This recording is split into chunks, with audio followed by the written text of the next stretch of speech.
Good afternoon, everybody, and welcome to the Pre-Application Technical Assistance webinar for the International Research and Studies program. I am delighted that you all are able to join us here. Please allow me to start with some introductions. My name is Dana Zapatoro, and I am the program officer for this program. I am joined here today by my colleague, Gabriela Gillespie, who has worked with me very closely on preparing the application package for this program, for this competition, and also by Carolyn Collins, who some of you may know from the Language Resource Center program, and she is also our communications expert, so she's assisting us today, and I'm delighted to have both of them here. I think we will go ahead and start, and people can join in as they arrive. But today we will be talking about a couple of things, and I would like to give a quick webinar overview.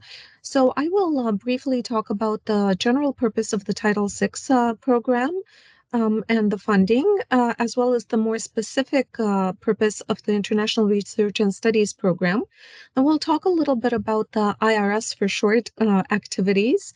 We'll then talk in more detail, quite a bit of detail actually, about the fiscal year 2023 competition.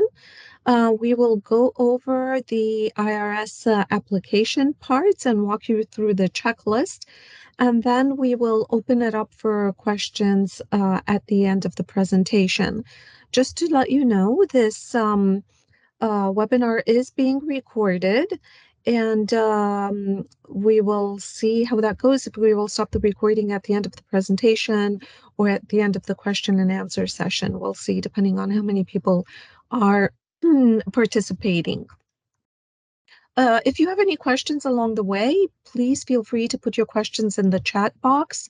One of us will be monitoring that at all times. So let me start with, most of you are probably familiar with this, but for those who are not, let me just do a quick overview of the purpose of the Title VI funding.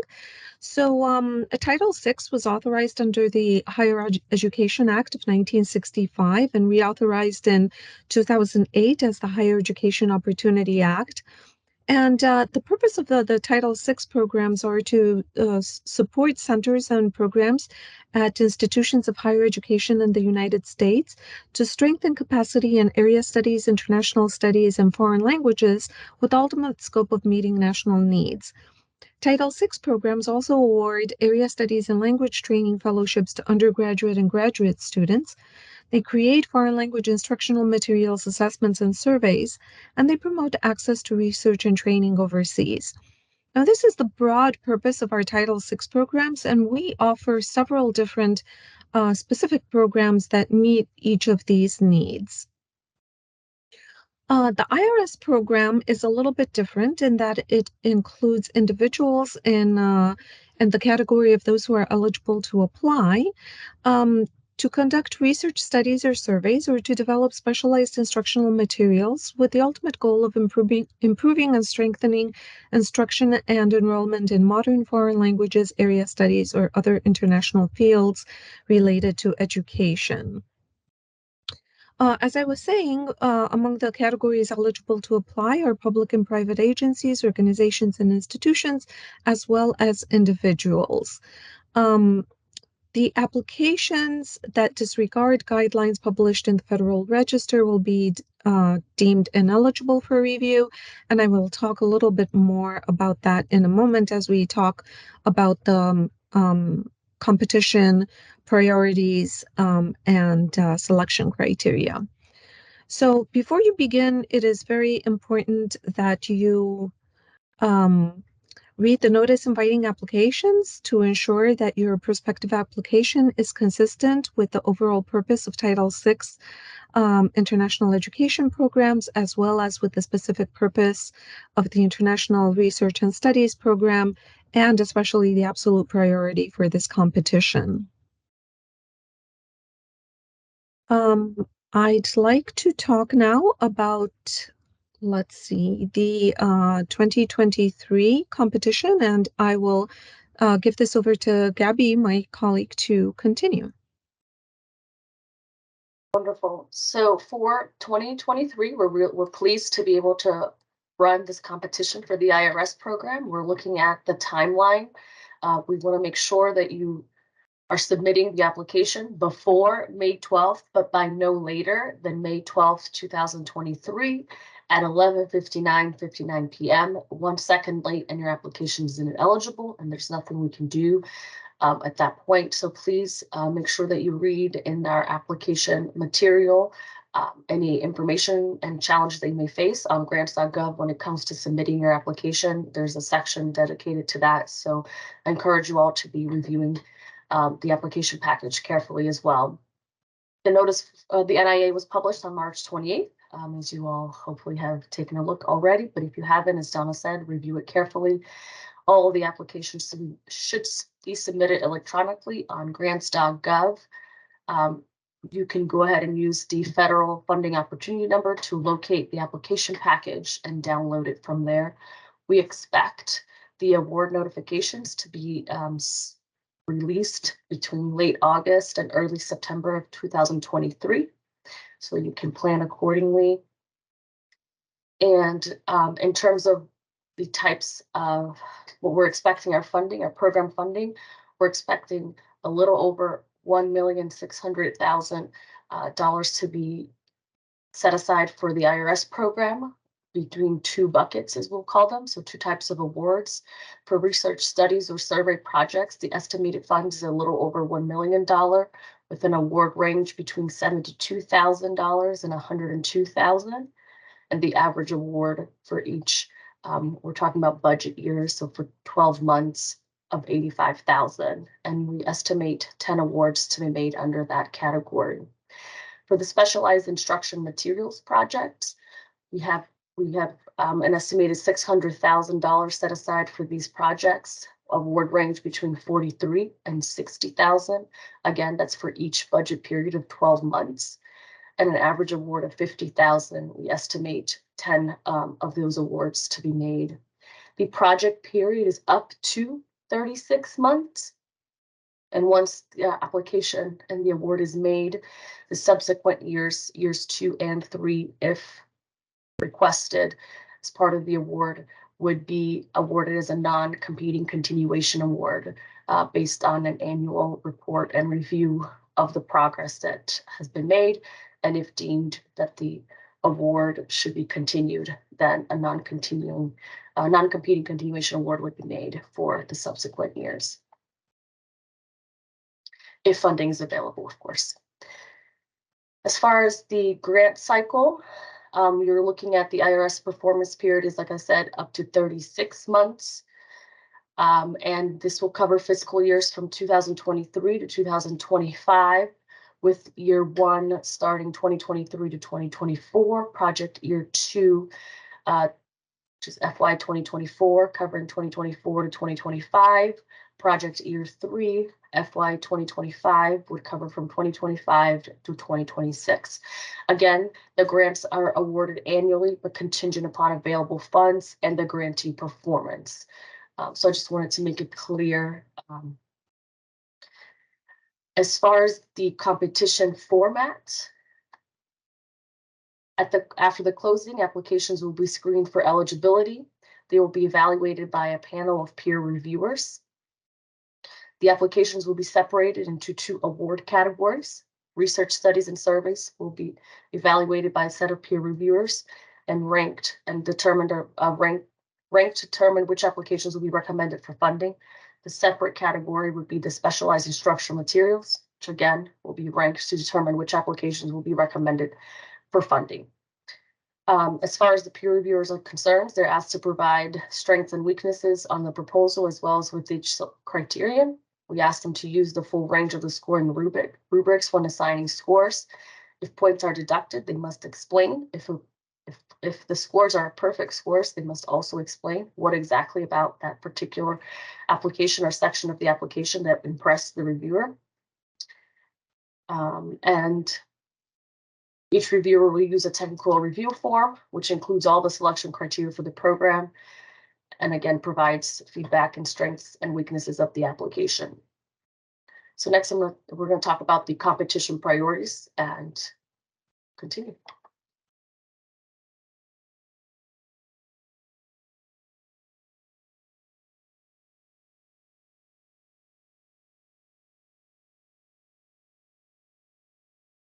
Oops, I'm sorry, I think I was muted.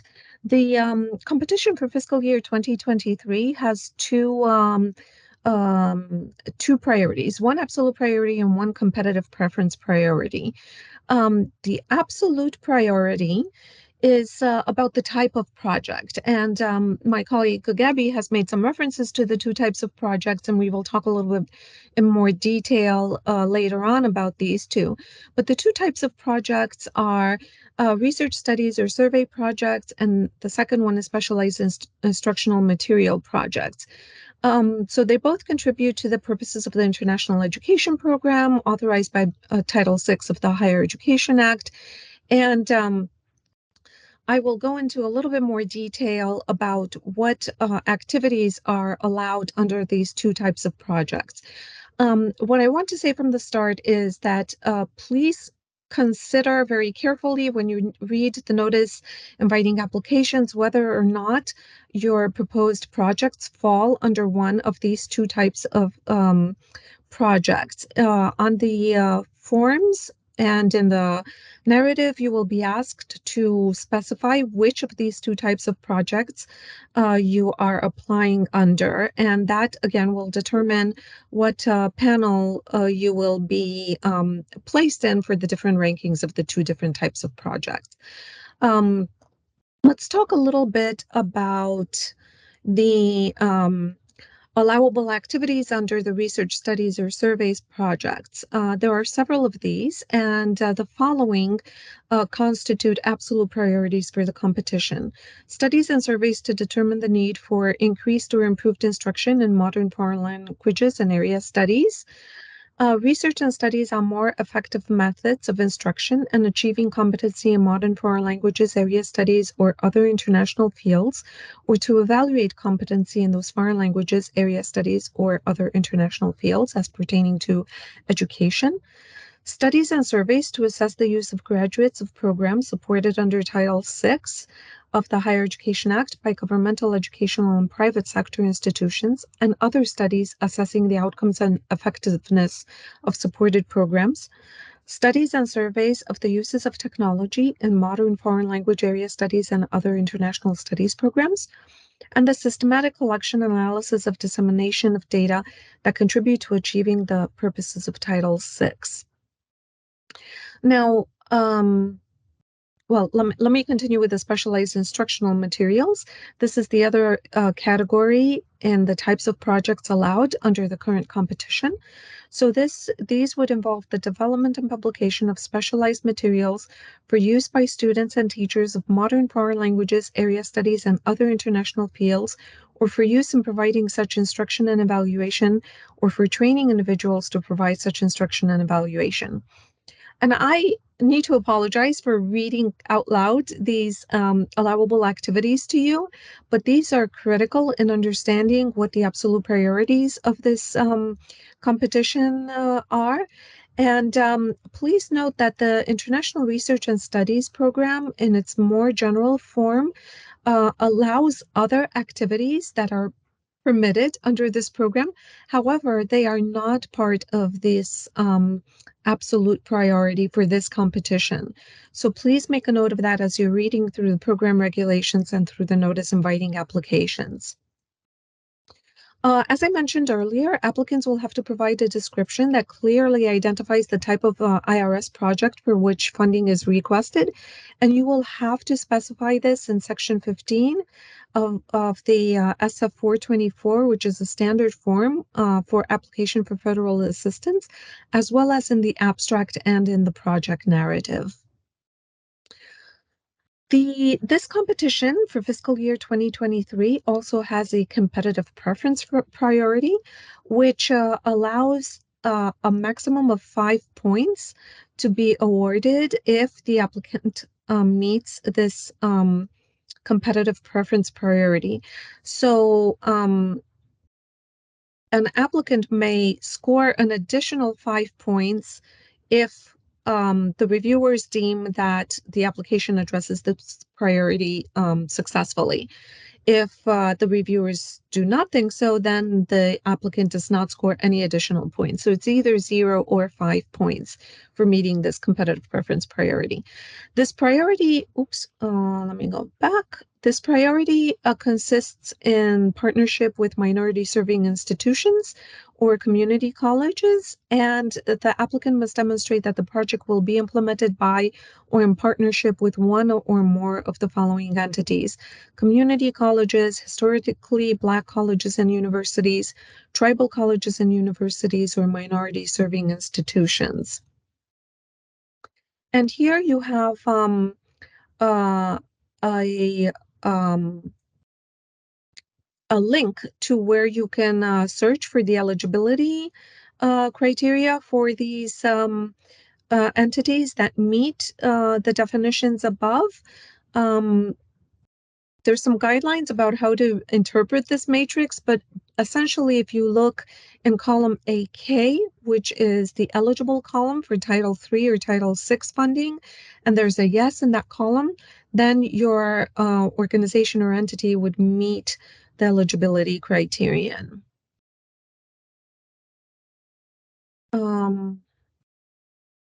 Great. So we will go into more detail and talk about the IRS selection criteria. And once again, we apologize if we end up reading through these. They're just very important, and we don't have a lot of wiggle room in interpreting them.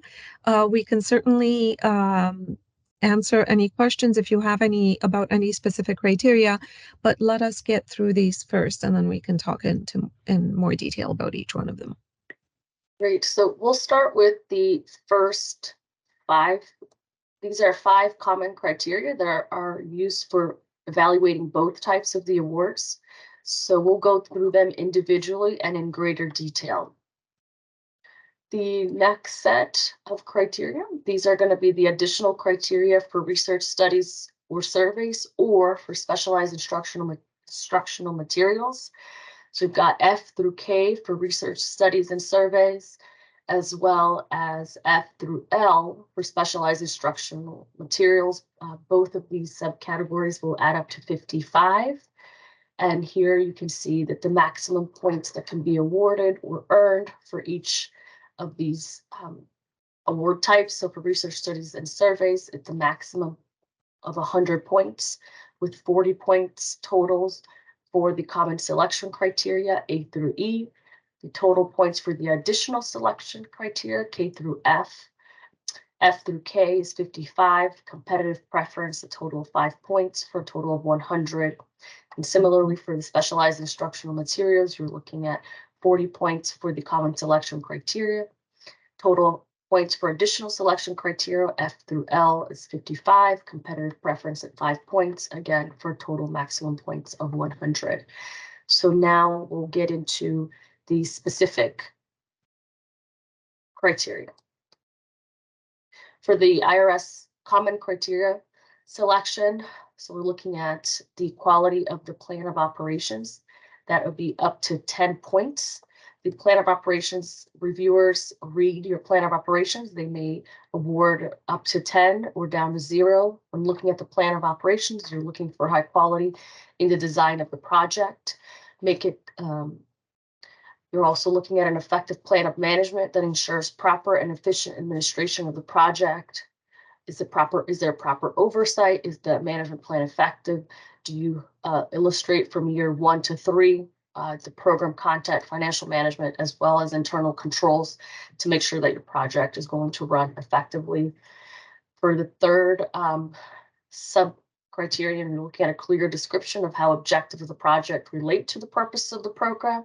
And again, thinking all the way back to the overall Title VI purpose, but as well as specifically to the purpose of the IRS project, as well as to the absolute criteria that you are utilizing for your project. For the next common criteria, we're looking at the Still at the plan of operations, so for the fourth sub-criterion, you're looking at the way the applicant uses its resources and personnel to achieve each objective. So you're looking at time and allocations of persons. Again, and then for sub-criterion 5, you're looking at a clear description of how the applicant will provide equal access to treatment for eligible project participants who are members of groups that have been traditionally underrepresented, such as members of racial or ethnic minority groups, women, and handicapped persons. This is related to access.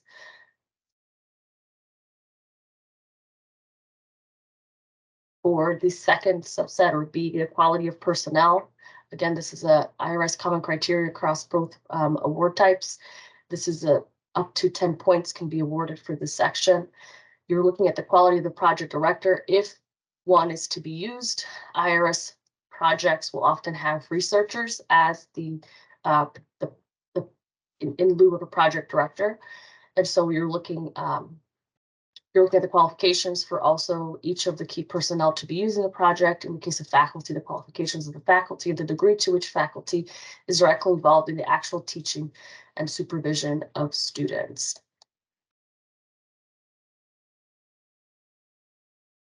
Continuing this quality of personnel, we're also looking at the time that each person is listed or part of the project. So we're looking at what is the time and effort. Does it make sense in the overall project? Make sure that you're assigning the time that makes sense for what they'll be doing and their role in the project is. For the fourth sub-criterion, you're looking at, this speaks to the employment. The previous criterion that we talked about was speaking to access. So this is to the extent to which the applicant, as part of its non-discriminatory employment practices, encourages applications for employment from persons who are members of groups that have been traditionally underrepresented, such as members of racial or ethnic minority groups, women, handicapped persons, and the elderly. Please allow me to interject here. So if you are applying as an individual, that last sub-criterion does not apply to you, just so that's clear. Thank you. Wonderful clarification.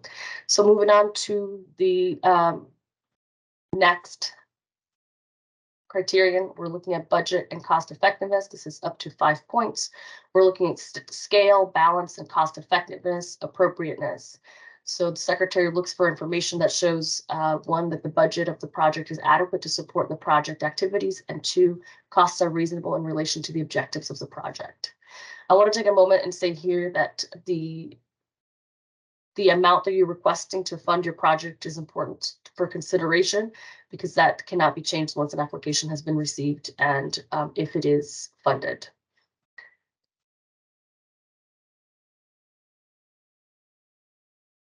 Okay, so for the next sub-criterion, we're looking at the quality of the evaluation plan. I recommend that you go in the application package to review what constitutes a strong evaluation plan.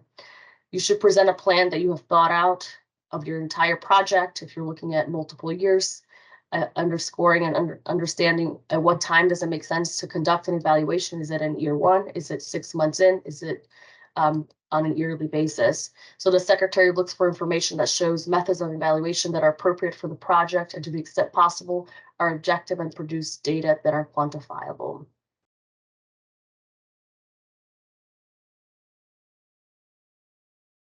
Okay, so now we are under adequacy of resources. This is also an IRS common selection criteria, again applies to both types of awards. The secretary looks for information that shows other than library facilities that the applicant plans to use are adequate, language laboratory, museums, etc., and the equipment and supplies that the application plans to use are also adequate.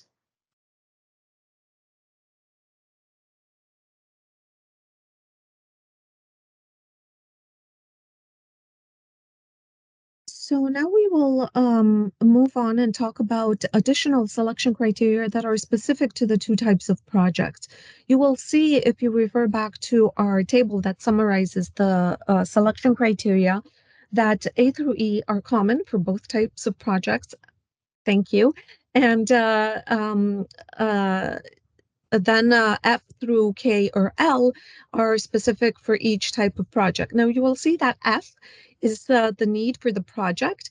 That is a heading for this particular criterion that is similar for both, but actually the content and the sub-criteria for the two different types of projects are different. So please don't be confused.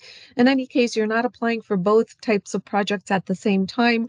So just make sure that you follow the criteria specific for each of the types of projects that you're applying for. So let's talk first about the selection criteria for research studies or surveys.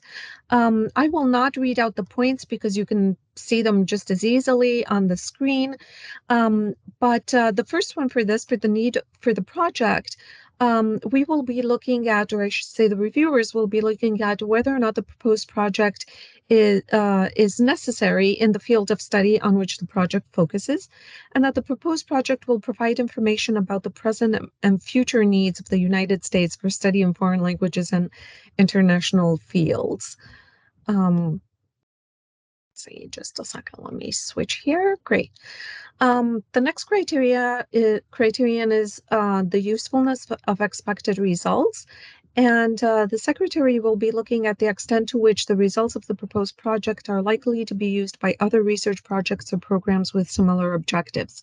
Of course, what we would like to see in your applications is that the results of your project can be expanded to other programs or other languages if you're focusing on a specific language. So that is important to document in your application. The next criterion is about the development of new knowledge.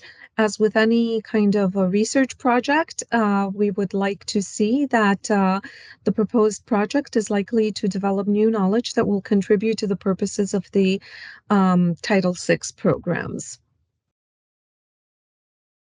And again, as with any research project, the formulation of problems and knowledge of related research is very important, and we will be looking at the extent to which problems, questions, or hypotheses to be dealt with by the applicant are well formulated and reflect adequate knowledge of related research. You will have an opportunity to address all of these in the narrative, and we will talk in more detail as we get to that section of the application package. We are also interested in evaluating the specificity of statement of procedures, and we will be looking for the completeness of the statement and a discussion of the components such as sampling techniques, controls, data to be gathered, and statistical or other analysis to be undertaken, of course, if these are relevant for your project. The next criterion is about the adequacy of methodology and the scope of the project. And we will be assessing the proposed teaching, testing, and research methodology, again, depending on the nature of your project, as well as the size, scope, and duration of the proposed project. Here, of course, what we will be evaluating is whether the duration of the project and the proposed activities are in line with your ultimate goals for the project. Now we will be moving on to talking about the specific selection criteria and subcriteria for the specialized instructional materials project. And under this section, under the need for the project, we will be assessing whether the proposed materials are needed in the educational field of study on which the project focuses, and whether the language or languages, the area, region, or country, or the issues or study for which the materials are to be developed are of sufficient priority and significance to the national interest to warrant financial support by the federal government. The next criterion is the potential for the use of materials in other programs, and this is again very similar to the criterion under the research and studies types of projects. But again, we just want to make sure that the application is relevant and can be used in other languages or in other areas of language instruction in the United States. I'm sorry, I just skipped one. The next criterion is about the account of related materials. And similarly, this is about making sure that all previous or related materials have been accounted for and that there is critical commentary on their adequacy. and that the proposed materials to be developed will not duplicate any existing adequate materials. The next criterion is about the likelihood of achieving results, and here we will be assessing whether the outlined methods and procedures for preparing the materials are practicable and can be expected to produce the anticipated results. A couple more additional criteria for specialized instructional materials: expected contribution to other programs, of which views the extent to which the proposed work may contribute significantly to strengthening, expanding, or improving programs of foreign language studies, area studies, or international studies as pertaining to education in the United States. Another criterion is the description of the final form of materials. And we will be looking for a high degree of specificity in the description of the contents and the final form of the proposed materials. And finally, the last criterion under specialized instructional materials projects is the review of application to show that adequate provision has been made for pre-testing of the proposed materials, and if necessary, revising the proposed materials before publication.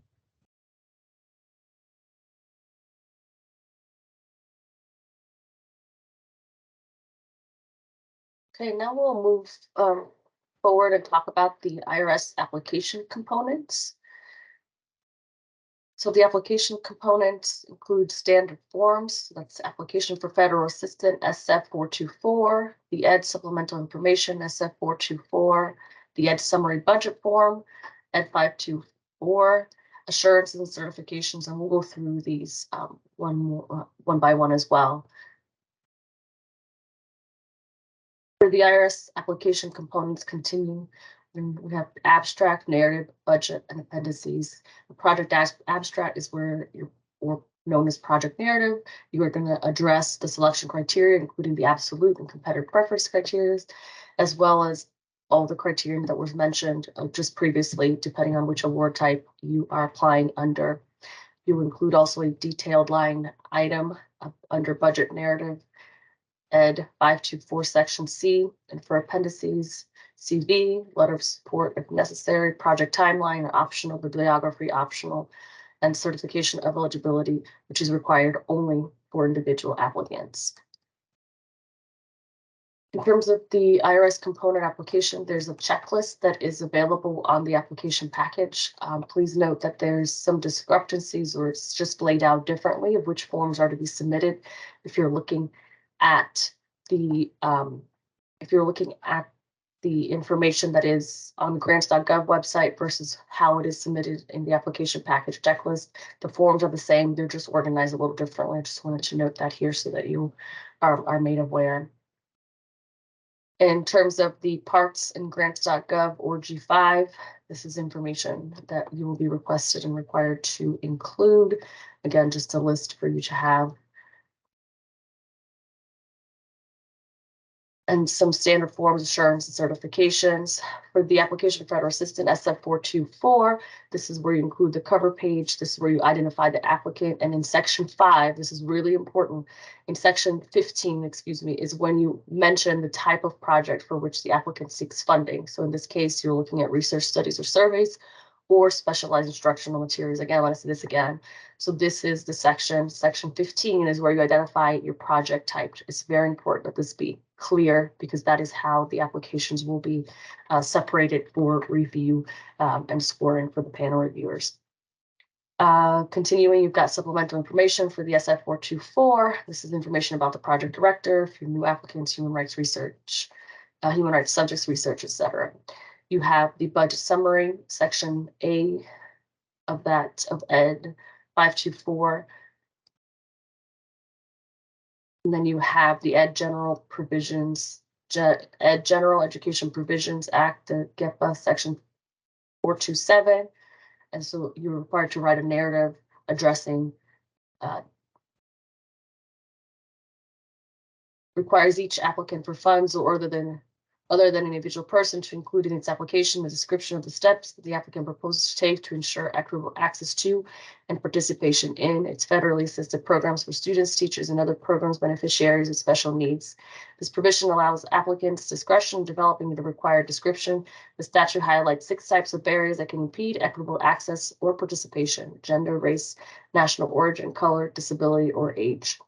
So again, you're required to complete this form. And I'm sorry, just to interject here again, if you're applying as an individual, that form does not apply to you.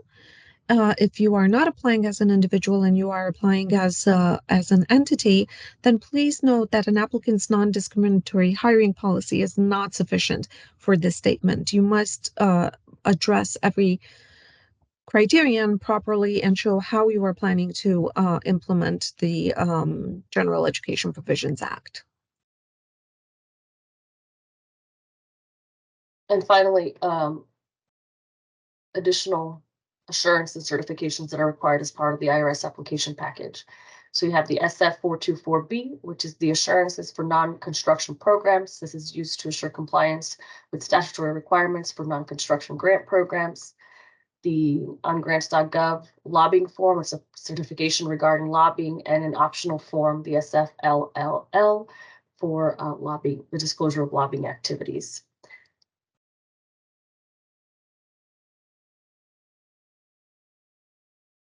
Great. So we will move on and talk about the other components of the application package. And there was a question in the chat that asked if there's a template for the application.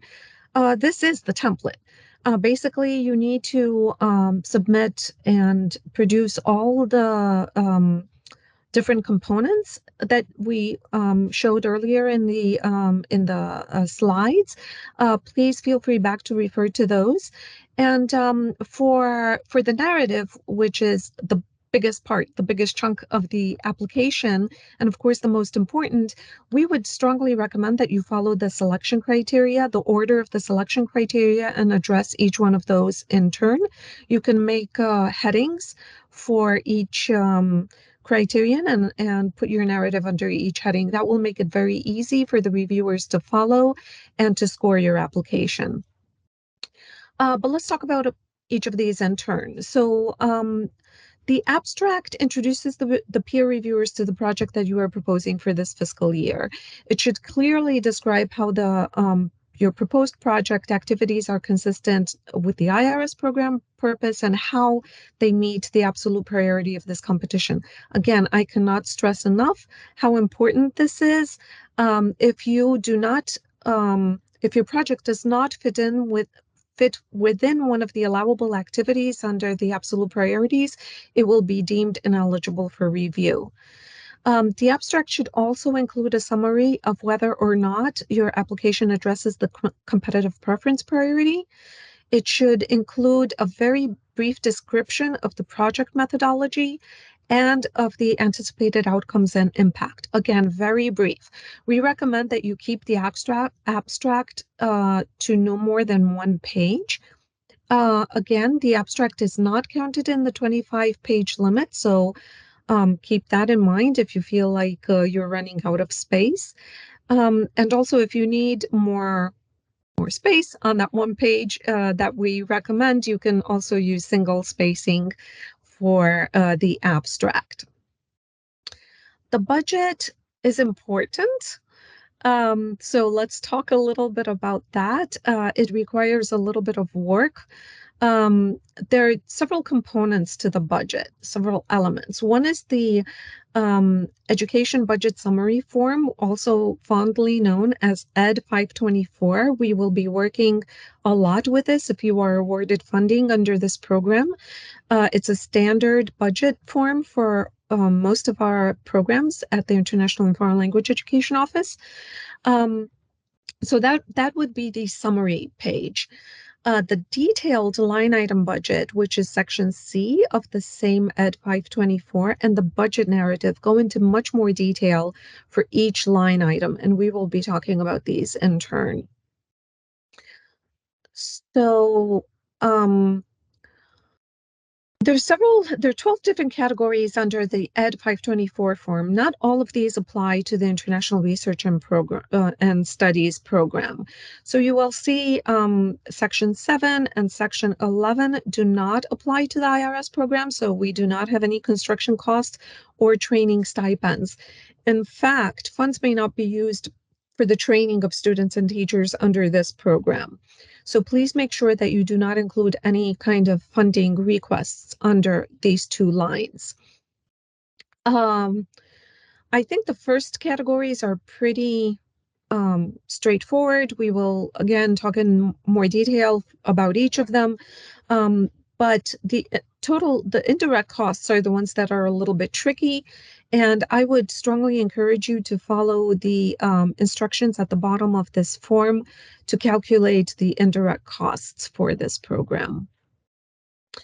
For the detailed line item budget, what I would recommend is that you create your own spreadsheet or table. There's no standard form except the form that's provided with Ed 524. So you're going to have to expand that.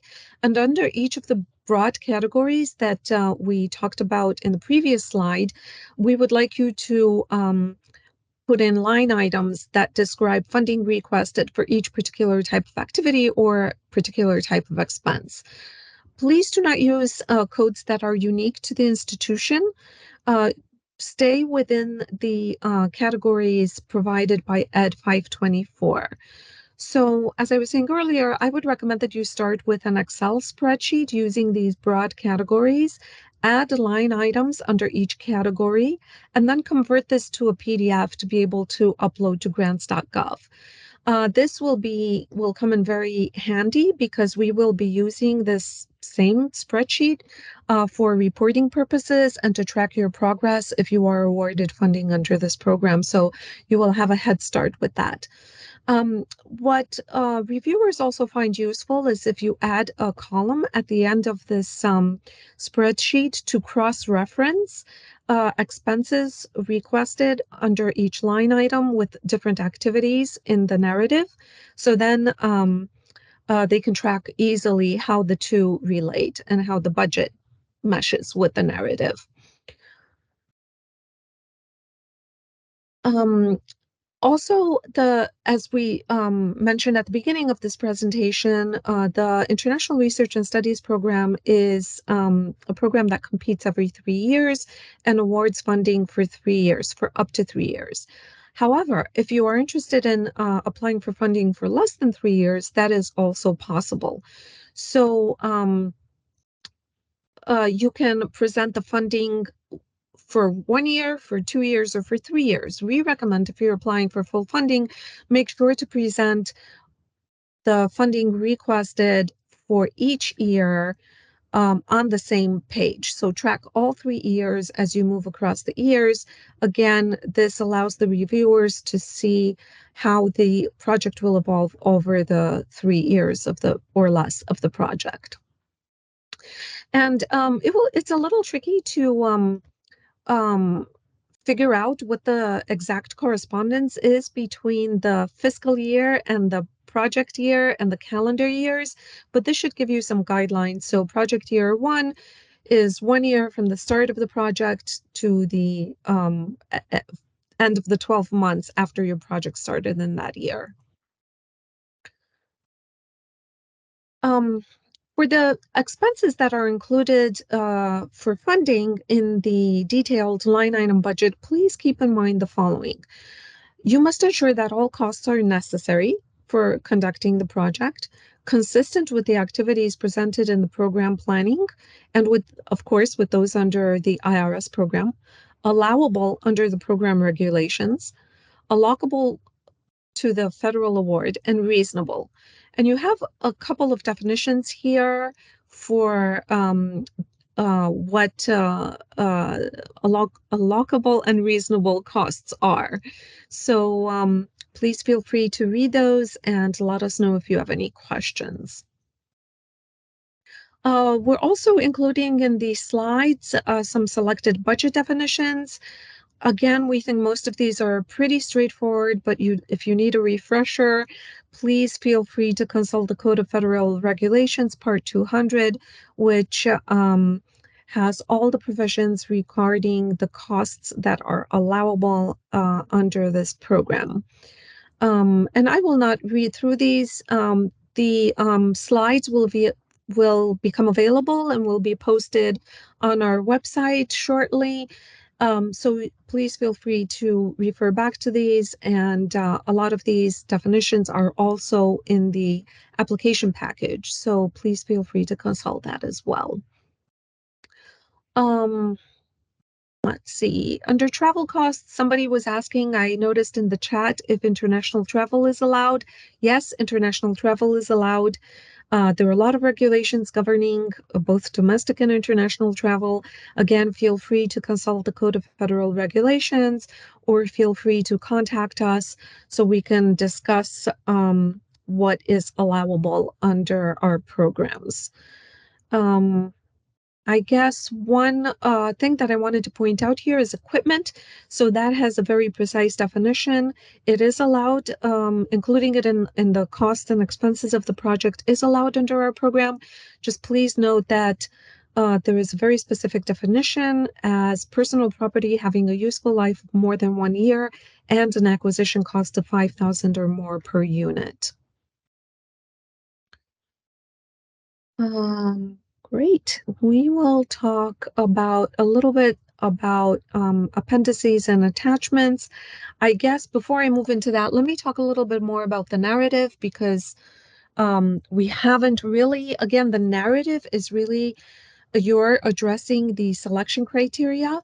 And once again, please make sure that you address every single criterion and subcriterion within the program. Now, some of these like the GAPA statements will not apply to you. That's actually not a criterion, it's just a form that needs to be attached if you are applying as an individual, right? Some of these will be a little bit different depending on whether you're applying for a research studies or surveys project or a specialized instructional materials project. So please feel free to adjust these accordingly. In addition to the abstract, the narrative, the budget, and the forms, a few other components pertain to appendices, and we sometimes call them appendices, sometimes we call them attachments. Where you can upload these into grants.gov is really up to you. Just make sure that they are included somewhere in your grants.gov application. And here, you can see I have project timeline and bibliography, which are both optional. You can include them either under attachments with the narrative, or you can include them, that's why I grade them out here, under attachments as other attachments in grants.gov. Please don't upload them twice. It's really not necessary. It just really depends on your preferences and where grants.gov will allow you to upload these other appendices or attachments. Similarly, for CVs for key personnel, these are very, very important. These are required and need to be included with the applications, as are the letters of support. We recommend 3 to 4 letters of support for your project if that is possible for you. But again, these are really important elements of the application. The last form, which we list here as an appendix, is the certification of eligibility. And again, this is required only for individual applicants. It's not optional for individual applicants only.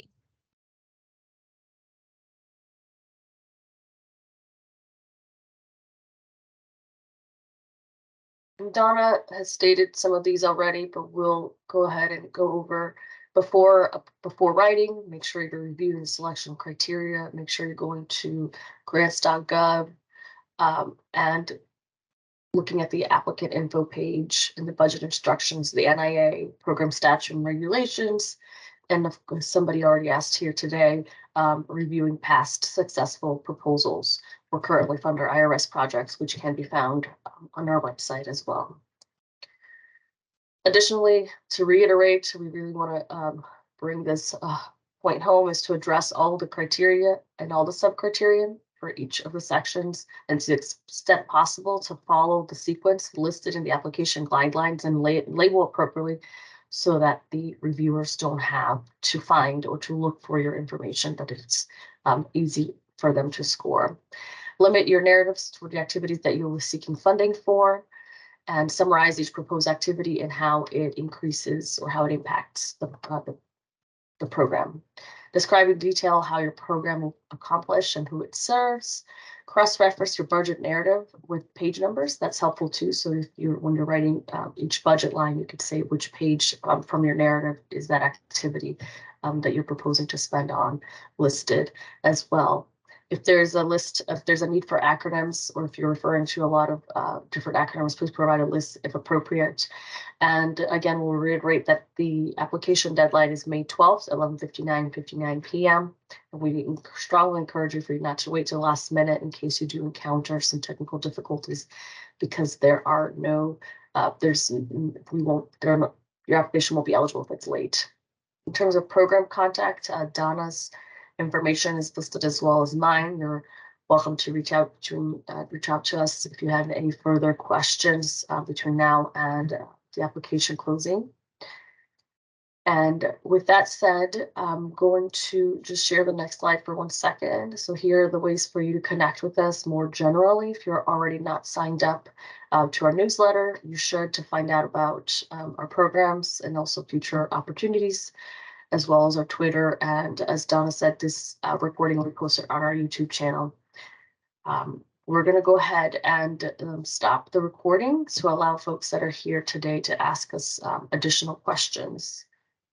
Before we stop the recording, I'd like to make a couple of clarifications. So there was a question in the chat whether there are any restrictions or limitations of foreign languages if the application needs to address LICTLs, less commonly taught languages, or NICTLs, never taught languages. No, there is no limitation on that, but the limitation does pertain to modern foreign languages, so that excludes English. It also excludes indigenous U.S. foreign languages, and it also excludes classical languages. So just keep that in mind when applying. Thank you. And I would also reiterate that you want to ensure that the languages proposed are meeting the overall Title VI program, so in meeting areas of needs. And so to what extent are those meeting areas of needs is what I would encourage you to consider. So we can open it up for chat. We can stop the recording and open up the discussion for anybody. If you want to ask any questions in person at this time, that would be fine.